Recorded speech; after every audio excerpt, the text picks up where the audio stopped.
Instilling a victim mentality. This comes up a lot in the mindset and mindfulness and like motivational industries. So victim mentality, scarcity mentality, anxious attachment styles. Often the people that have those particular mentalities have no ownership or self-reflection of their responsibility in their own life. Everything happens to them instead of for them. And so when everything's happening to them, they have the ability to excuse their own poor behavior or excuse why they chose not to do something or chose not to change or not to improve their life, because it's got nothing to do with them. It's got to do with everybody else. It's always someone else's fault. When you convince yourself that that's the case, you convince yourself that you don't need to take control of your own destiny. By blaming everybody else for what's going on in your life, you actually yield that power to them. You give away the power of choice. You give away the power of change. You give away the power of growth to those other people. If you're living in that victim mentality,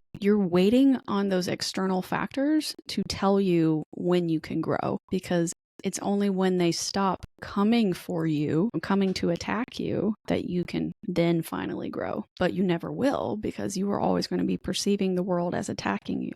And you're gonna stay stuck, because that's an environment where you only thrive if you are stuck. And to me, that is scary as hell. I have been victimized. I have been in places and environments where I felt very unsafe and uncomfortable. I've had things happen to me that I don't particularly ever want to repeat or put myself in a position where they will be repeated. And therefore, I have tried to lean into my own power through self-reflection by learning from those lessons and going, oh, hell no, not again.